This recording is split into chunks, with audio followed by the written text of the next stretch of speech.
ಆತ್ಮೀಯ H16 news ಅರ್ಥಾತ್ ಹೇ ಸೀತಾರಾಮಗೆ ಸ್ವಾಗತ. ನಾನು ನಿಮ್ಮವ MI ಅಥವಾ ಮಲ್ಲಪ್ಪ ಜೋತಾರ್.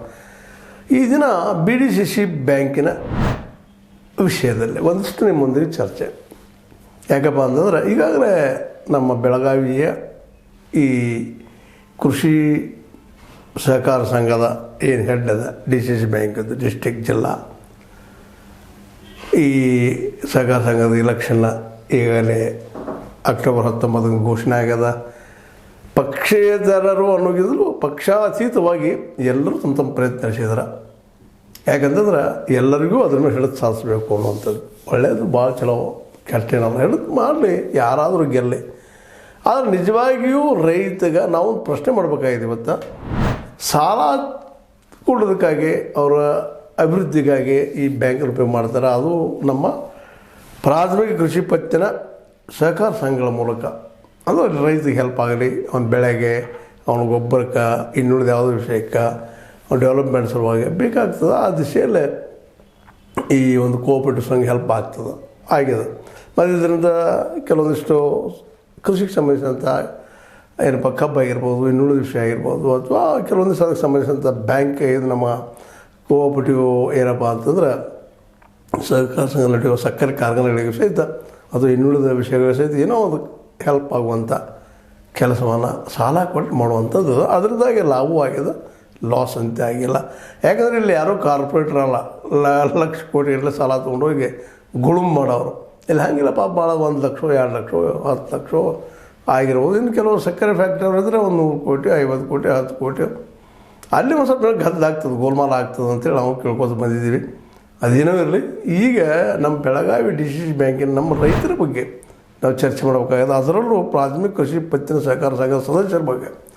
ಬರೀ ಸಾಲ ತೊಗೊಂಡ್ರೆ ಸಾಕೇನು, ಸಾಲ ತೊಗೊಂಡು ಗೊಬ್ಬರ ಹಾಕಿ ಮಾಡಿ ಬೆಳೆ ಬೆಳೆದ ಮತ್ತು ಕಬ್ಬು ಬೆಳೆದ ಅದು ಕೊಡೋದು ಮಾಡೋದು ಅದು ಬದುಕ್ತಾ ಇದ್ದಾರೆ ರೈತ ಹೆಂಗೋ. ಯಾಕಂದ್ರೆ ರೈತಗೆ ಬಡತನ ಅನ್ನೋದು ಹೊಸದಲ್ಲ, ನಿತ್ಯ ಅವನ ಬದುಕಿನ ಬಡತನದಲ್ಲೇ ಅದ. ಯಾಕಂದ್ರೆ ಹೊಸದು ಉದ್ಯೋಗ ಅದು.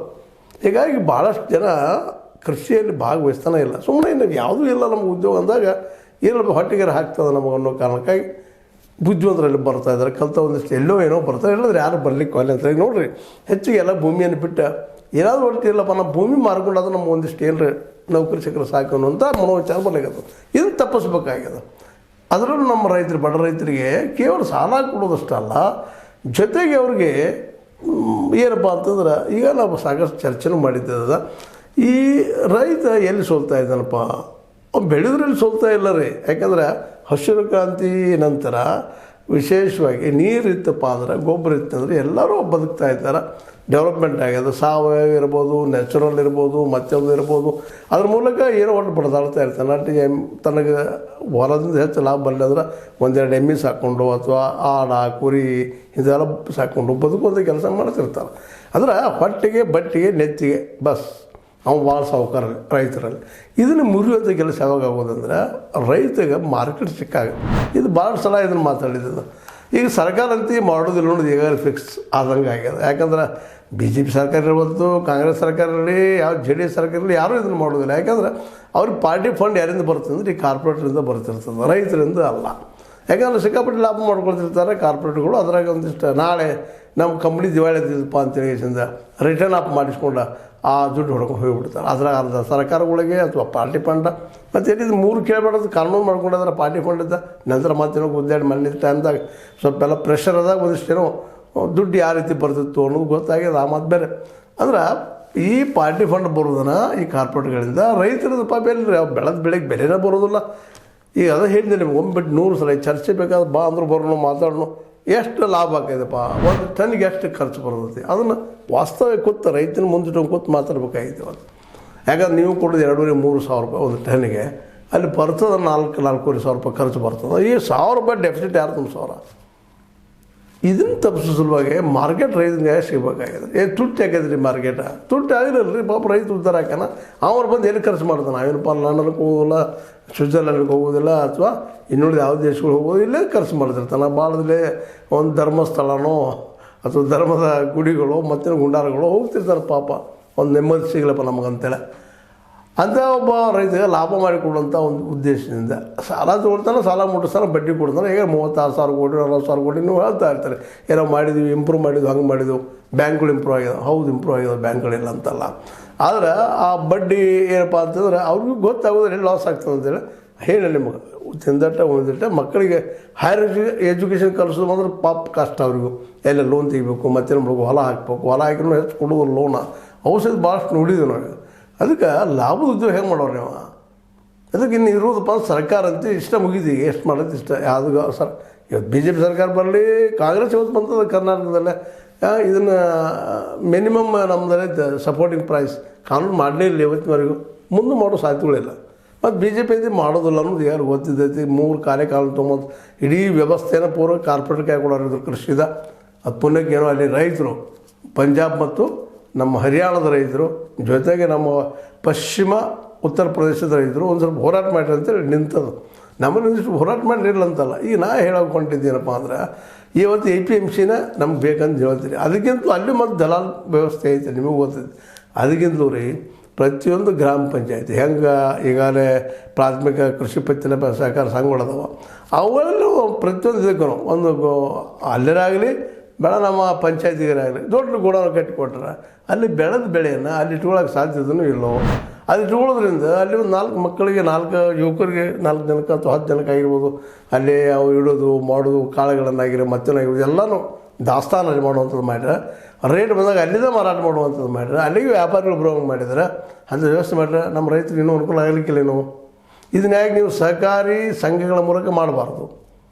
ಬರೀ ಸಾಲ ಕೊಡೋದು, ಬಡ್ಡಿ ವಸೂಲು ಮಾಡೋದು ಒಂದೇನು ಸರ್ಕಾರ ರೈತರದೊಳಗೆ ಒಂದು ಸ್ವಲ್ಪ ಬಡ್ಡಿ ಕಡಿಮೆ ಇರೋದಿಲ್ಲ ಅಂತಲ್ಲ, ಲೇವಾದೇವಿ ಅದಿರಲಿ. ಅದ್ರ ಜೊತೆಗೆ ಇದು ಒಂದು ಆಯ್ತಪ್ಪ ಅಂದ್ರೆ ಇನ್ನೂ ಲಾಭದ ಆಗ್ತದೆ. ತನಗೆ ರೇಟ್ ಬಂದಾಗ ಮಾರ್ತಾನವ ರೈತ, ಅಲ್ಲಿಂದ ಅದು ಇಡಕ್ಕೆ ಅನುಕೂಲ ಆಗ್ತದೆ. ಎಷ್ಟು ಜನ ರೈತರ ಮನೆಯೊಳಗೆ 10-20 ಚೀಲ ಕಾಳುಗಳನ್ನು 50 ಚೀಲ ಕಾಳುಗಳನ್ನು ಅಥವಾ ಈ ಬಂದಂಥ ದವಸ ಧಾನ್ಯಗಳೆಲ್ಲ ಇಟ್ಕೊಳ್ಳೋಕೆ ಆಸ್ಪದ ಐತಿ.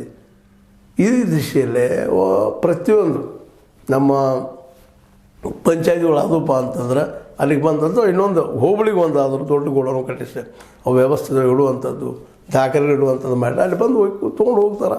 ಭಾಳ ದೂರದ್ರೆ ಹುಬ್ಬಳ್ಳಿ ಆಗ್ಬೇಕು ರೀ, ಅದನ್ನೇ ಬಿಟ್ಕೊಟ್ಟು ಇಡೀ ತಾಲೂಕಿಗೆ ಒಂದು ಆಯ್ತಪ್ಪ ಅಂದ್ರೆ ದೂರದಿಂದ ಬರ್ಬೇಕಾಗತ್ತೆ. ಪಾಪ ರೈತ ಮಾತ್ರ ತ್ರಾಸ ಆಗ್ತದೆ. ಆ ತೊಗೊಂಬರೋ ಟ್ರಾನ್ಸ್ಪೋರ್ಟ್ದಾಗ ಖರ್ಚಾಗಿ ಹೋಗ್ಬಿಡ್ತದೆ ಒಂದು. ಅಲ್ಲಿ ಹೋದಾಗ ಮತ್ತು ಅಡತಿ ಒಳಗೆ ಇಡೋದ್ರಿಂದ ಮಾತ್ರ ತೂಕದಲ್ಲೇ ಮತ್ತೊಂದರಲ್ಲೇ ಭಾಳ ಗಡಬಡಿ ಆಗ್ತದೆ. ಇದರಿಂದ ರೈತ ಭಾಳ ಲಾಸ್ ಆಗ್ತದೆ. ಬೆಳೆದ ಬೆಳೆ ಅವು ಎಷ್ಟು ಖರ್ಚು ಮಾಡಿದ್ರೆ ಅಷ್ಟು ದುಡ್ಡು ಬರೋದಿಲ್ಲ. ಅದು ದೊಡ್ಡ ಪ್ರಮಾಣದ ದುಡ್ಡು ಬರ್ತಿರ್ತದೆ. ಭೂಮಿ ಸೌಕರ್ಯ ಬೆಲೆ ಕಟ್ಟೋದಿಲ್ಲವ ಲಾಭ ಅಂತ ಹೇಳ್ಕೊಂಡು ಅಡ್ಡಾಡ್ತಾರೆ ಪಾಪ. ಮತ್ತು ಈಗ ನೋಡ್ಬೇಕು ಪ್ರತಿಯೊಬ್ಬ ರೈತರು ಕ್ಯಾಲ್ಕುಲೇಷನ್ ಮಾಡಿದ್ರೆ ಗೊತ್ತಾಗ್ತದೆ. ಮತ್ತು ಕೆಲವೊಂದು ಮಂದಿ ಇತ್ತೀಚೆಗೆ ಇಂಪ್ರೂವ್ಮೆಂಟು ಆಗಿದ್ದಿಲ್ಲ ಅಂತಲ್ಲ, ಆದರೆ ಪೂರ್ಣ ಪ್ರಮಾಣದಲ್ಲೇ ಅವ್ರಿಗೆ ಲಾಭ ಆಗ್ಬೇಕಾಯ್ತಂದ್ರೆ ನಮ್ಮ DCC ಬ್ಯಾಂಕಿನ ಎಲ್ಲ ಸಹಕಾರಿ ಪತ್ತಿನ ಬ್ಯಾಂಕ್ಗಳು, ಅದರ ಮುಖ್ಯ ಪ್ರಾಥಮಿಕ ಕೃಷಿ ಪತ್ತಿನ ಸಹಕಾರ ಸಂಘಗಳು ಏನಿದ್ದಾವೆ ಅದು ರೈತರಿಂದ ಕುಡಿದಿದ್ದಾವೆ. ಆ ರೈತರಿಗೆ ಮಾರ್ಕೆಟ್ ಮಾಡೋದಕ್ಕೆ ಯಾಕೆ ವಿಚಾರ ಮಾಡ್ಬಾರ್ದು? ನೀವೆಲ್ಲ ನಾಯಕರು ಇವತ್ತೆಲ್ಲ ಬಲಾಢ್ಯ ನಾಯಕರಿದ್ದೀರಿ.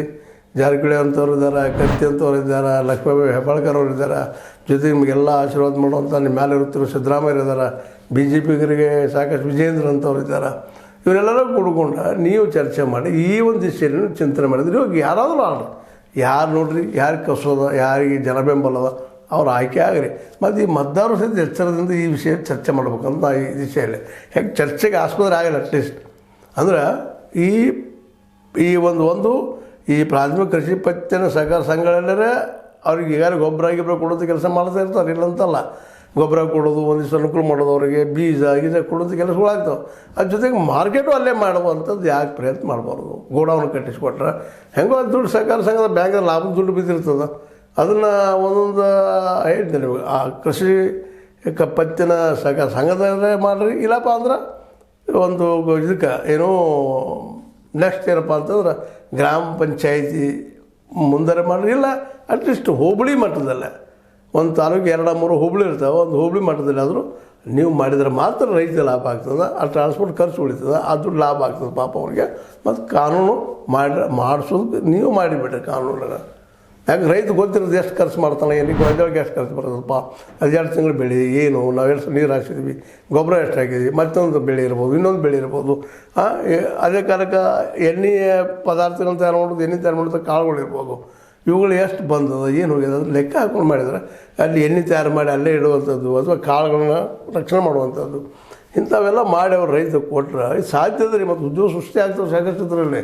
ಈ ಉದ್ಯೋಗ ಇಲ್ಲರಿ ಉದ್ಯೋಗ ಇಲ್ಲ ಅನ್ನೋದು ಅಲ್ಲಿ ಕಲ್ತಂಥ ವಿದ್ಯಾರ್ಥಿಗಳು ಅಲ್ಲೇ ಅವರು PUCನೋ BAನೋ ಆಗಿರ್ತಾರೆ, ಹುಡುಗರಿಗೆ BCom ಆಗಿರ್ತಾರೆ, ಹುಡುಗರಿಗೆ ಉದ್ಯೋಗ ಆಕೈತಿ. ಮತ್ತು ವ್ಯಾಪಾರಿಗಳು ಎಲ್ಲಿದ್ರು ಬಂದು ಒಯ್ತಾರೆ ಅವರು ತಮಗೆ ಎಲ್ಲಿ ಬೇಕಾದ್ರೆ ಮಾರ್ಕೊಳ್ತಾರೆ, ಅವ್ರು ಮಾರ್ಕೆಟ್ ಸಿಗ್ತೈತಿ. ಇದು ಹೆಂಗೆ ಅನ್ನಿಸ್ತದೆ ನಿಮಗೆ? ಇದು ಸರಿ ಅನ್ನಿಸ್ತದಲ್ಲ ನಿಮಗೆ ಈ ವಿಚಾರ? ಯಾಕಂದರೆ ಇದು ಮಾಡಲೇಬೇಕಾದಂಥದ್ದು. ಇನ್ನು ಸರ್ಕಾರಗಳು ಹೇಳಿಲ್ಲ ನಿಮಗೆ, ಆಲ್ರೆಡಿ ಕಾರ್ಪೊರೇಟ್ಗಳಿಗೆ ಮಾರ್ಕೊಂಡಂಗಾಗಿದೆ ಖಾಸಗೀಕರಣದಿಂದಾಗೆ.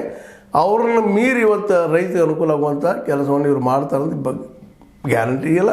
ಅದಕ್ಕಾಗಿ ಸಹಕಾರ ಸಂಘಗಳು ಇದಕ್ಕೆ ಯಾಕೆ ಪ್ರಯತ್ನ ಮಾಡಬಾರ್ದು? ಇವರೆಲ್ಲ ಪ್ರಯತ್ನ ಮಾಡಿ ಒತ್ತಡ ತಂದ್ರೆ ಯಾವುದೇ ಸರ್ಕಾರ ಸಹಿತ ಇದಕ್ಕೆ ಬೆಂಬಲ ಸೂಚಿಸ್ತೈತಿ ಅನ್ನುವಂಥದ್ದು. ಇದರಿಂದ ಡಿಸೆಂಟ್ರಲೈಸ್ ಪವರ್ ಅಂದಾಗ ಅದೇ ಕಾಲಕ್ಕೆ ಡಿಸೆಂಟ್ರಲೈಸ್ ಆಫ್ ದ ಮಾರ್ಕೆಟ್ ಆಗ್ತದೆ. ಆ ಮಾರ್ಕೆಟ್ಗೆ ಹೋಗಿ ತೊಗೊಳ್ಳೋಂಥ ಆಗಿಬಿಡುತ್ತೆ ಇವ್ರಿಗೆ ಉಳಿದವ್ರಿಗೂ. ಯಾಕೆ ತಾಲೂಕು ಮಟ್ಟದಲ್ಲಿ ವ್ಯಾಪಾರಿಗಳು ಇದ್ದೇ ಇರ್ತಾರೆ, ಅವ್ರು ಹೋಗಿ ತೊಗೊಂಬರೋದಷ್ಟು ಅವ್ರು ಮಾಡ್ಕೊಳ್ಳಿ, ಮಾಡಿ ಬಂದು ನೋಡಲಿ, ತೊಗೊಂಡು ಹೋಗಲಿ, ವಸ್ತು ತಮಗೆ ಹೆಂಗೆ ಬೇಕು ರೇಟ್ ಫಿಕ್ಸ್ ಮಾಡಿ ಆವಾಗದೊಳಗೆ ಏನು ಬರ್ತದೆ ನಿಮ್ಮಲ್ಲೇ ಮಾರ್ಕೊಂಡು ಹೋಗುವಂಥದ್ದು ಮಾಡಿದ್ರೆ ಆ ದಿಶೆಯಲ್ಲಿ ನಮ್ಮ ಇವತ್ತಿನ ರೈತ ನಾಯಕರೆಲ್ಲ ಕೂಡ ವಿಚಾರ ಮಾಡಿದ್ರೆ, ಅದರಲ್ಲೂ ಬೆಳಗಾವಿಯಲ್ಲಿ ಸಾಕಷ್ಟು ಇಲ್ಲಿ ನೋಡಿರಿ, ಘಟಪ್ರಭಾದಲ್ಲಿ ಕಾಯಿಪಲ್ಲೆ ಸಾಕಷ್ಟು ಬರ್ತದೆ. ಮತ್ತೊಂದು ಕಡೆ ಮತ್ತೊಂದು ಮಂದಿರ ಇಲ್ಲೇ ನಿಡಸೋಶಿಯಲ್ಲಿ ಅದು ಕಾಯಿಪಲ್ಲೆ ಭಾಳ ಜೋರು ಅದ. ನಿಡಸೋಶಿ ಆಗಿರ್ಬೋದು, ಬೇಡ ನಮ್ಮ ಸಂಕೇಶ್ವರ ಆಗಿರ್ಬೋದು, ಇವೆಲ್ಲ ಹಿಂಗೆ ಪ್ರತಿಯೊಂದು ತಾಲೂಕಿನೊಳಗೆ ಸಾಕಷ್ಟು ಇದ್ದಾರೆ. ಅವ್ರಿಗೆ ಮಾರ್ಕೆಟ್ ಮಾಡಿಕೊಡೋದಕ್ಕೆ ಈ ದಿಶೆಯಲ್ಲಿ ಚಿಂತನೆ ಮಾಡಿರಿ. ಅದರಿಂದ BTCC ಬ್ಯಾಂಕಿಗೂ ಸಾಕಷ್ಟು ಮತ್ತೆ ಇನ್ಕಮ್ ಬರಾಕತ್ತದ ಹೊರಗಿಂತ. ಬರೀ ಗೋಡಾರು ಕಟ್ಟಿಸಿಡೋದು ಅಷ್ಟೇ ಅಲ್ರಿ. ಒಬ್ಬ ಯಾವ ಅದಾನಿ ಅದನ್ನು ಗೋಡಾರು ಕಟ್ಟಿಸಿ ಅದ್ರ ಲಾಭದೊಳಗೆ ಹೊಂಟಿದ್ರು. ಮತ್ತು ನಮ್ಮ ಸಹಕಾರ ಸಂಘ ನಮ್ಮ ರೈತರು ನಮ್ಮವರನ್ನ ಎಲ್ಲ ಕೂಡಿ ಇದೊಂದು ಮಾಡಿದ್ರಪ್ಪ, ಪಾಪ ರೈತ ಒಬ್ಬಗೆ ಸಾಧ್ಯ ಇಲ್ಲ ಗೋಡಾನ್ ಕಟ್ಟಿಸುವಂಥದ್ದು. ಯಾಕಂದರೆ ಒಂದು ಹಳ್ಳಿಗೆ ಅಥವಾ ಒಂದು 2-3 ಹಳ್ಳಿಗೆ ಕೂಡ ದೊಡ್ಡ ಪ್ರಮಾಣದ ಗೋಡಾನ್ ಮಾಡಿದ್ರೆ ಏಕಕಾಲಕ್ಕೆ ಅವ್ರು ರಕ್ಷಣೆ ಮಾಡಿದಂಗೆ ಆಯ್ತು ರೈತನ ಬೆಳೆಯನ್ನು. ನಂತರ ರೇಟ್ ಬಂದಾಗ ಮಾರಿ ಆಯ್ತು, ಮತ್ತು ಅಲ್ಲೇ ಅದನ್ನು ವ್ಯಾಪಾರಿ ಕೇಂದ್ರ ಮಾಡಿರಿ ಆಯ್ತು. ಇದು ಹೆಂಗೆ ಅನಿಸ್ತದೆ ನಿಮಗೆ? ವ್ಯಾಪಾರಿ ಕೇಂದ್ರ ತಂತನ ಆಗ್ತದೆ. ಒಂದು ರೇಟು ತಾನ ಅವರೇ ಫಿಕ್ಸ್ ಮಾಡ್ತಾರೆ. ಯಾಕಂದ್ರೆ ಪಟ್ಟಿ ಅಂಗಡಿ ಪಟ್ಟಿ ಕಟ್ಟಿ ಅದು ರೇಟ್ ತಾನು ಫಿಕ್ಸ್ ಮಾಡ್ತಾರೆ. ಅದು ರೈತ ಅದು ಇಲ್ದಂಗೆ ಆಗಿದೆ ಇವತ್ತು. ಮಾರ್ಕೆಟ್ ಅವರು ಮಾಡ್ತಾಯಿದ್ದಾರೆ, ಪ್ರಯತ್ನ ಮಾಡ್ತಾಯಿದ್ದಾರೆ. ಅದ್ರ ಗೋಡಾನ್ ಒಂದು ದೊಡ್ಡ ಸಮಸ್ಯೆ ಅದು ಮತ್ತು ನೀರಿನಂತೆ ಗೊತ್ತದೆ. ಏನು ನೀರಾವರಿ ಬಗ್ಗೆ ಏನು ಹೇಳೋ ಅವಶ್ಯಕತೆ ಇಲ್ಲ. ನೀವು ಮಾಡ್ತೀರಿ, ಮಾಡಿದ್ರಿ, ಹೇಳಿ ಅದಕ್ಕೆ ಲೋನು ಕೊಡ್ತೀರಿ, ಮಾಡ್ತೀರಿ, ಮಾಡ್ಕೊಳ್ಳಿ. ಬಟ್ ಮಾರ್ಕೆಟ್ಗೆ ಮಾತ್ರ ಇದೊಂದು ಮಾಡಿದರೆ ಭಾಳ ಉತ್ತಮ ಅನ್ನೋದು ಒಂದು ಅಭಿಪ್ರಾಯ. ಭಾಳಷ್ಟು ರೈತರು ಮಾತಾಡ್ತಾ ಇದ್ದಾರೆ ಈ ದಿಶೆಯಲ್ಲೇ. ಈ ದಿಶೆಯಲ್ಲಿ ನಮ್ಮ ಸಹಕಾರ ಸಂಘಗಳು ಅದನ್ನು DCC ಬ್ಯಾಂಕ್ ಇದ್ದಿದ್ದು ಈ ದಿಶೆಯಲ್ಲಿ ವಿಚಾರ ಮಾಡಿ ಹೋಬಳಿಗಾಗಿರಿ ಬೇಡ, ನಮ್ಮ ಮಿನಿಮಮ್ ಗ್ರಾಮ ಪಂಚಾಯತಿಗಾಗಿರಿ ಬೇಡ, ಪ್ರತಿಯೊಂದು ಪ್ರಾಥಮಿಕ ಕೃಷಿ ಪತ್ತಿನ ಸಹಕಾರ ಸಂಘಗಳು ಆಗಿರಿ. ಅಲ್ಲಿ ನೀವು ಒಂದಿಷ್ಟು ಅಲ್ಲಿ ಬರೋ ಬೆಳೆ ಲೆಕ್ಕ ಹಾಕೊಂಡು ಮಾಡಿದ್ರೆ ಅದಕ್ಕೆ ಎಷ್ಟು ಬೇಕಪ್ಪ ಗೋಡಾನ್ ಲೆಕ್ಕ ಹತ್ತದ. ಅದಕ್ಕೆ ಸಾಲದ ಉಪರ ಕೊಡಿ ನಂತರ ಆಟೋಮೆಟಿಕಾಗಿ ತಂದಿಡುವಂಥ ಬೆಳೆ ತಂದಿಡೋರು ಅವ್ರು ಬೇಕಾದಂಗೆ ಯೂಸ್ ಮಾಡ್ಕೊಂಡು ಹೋಗ್ತಾರೆ, ತಮ್ಗೆ ಬೇಕಾದ ಮಾರ್ಕೆಟ್ ಮಾಡ್ತಾರೆ. ಏನು ಅನಿಸ್ತದೆ ನಿಮಗೆ? ಇದು ಲೈಕ್ ಅನ್ನಿಸ್ಬೋದಾ? ಲೈಕ್ ಮಾಡಿ, ಶೇರ್ ಮಾಡಿ, ಕಮೆಂಟ್ ಮಾಡಿ, ಜೊತೆ ಸಬ್ಸ್ಕ್ರೈಬ್ ನಿಲ್ಲಿಸ್ಬೇಡ್ರಿ. H60 ನ್ಯೂಸ್ ಅರ್ಥ ಸತ್ಯದ ಕೈಗಿನಲ್ಲಿ ವಂದನೆಗಳು.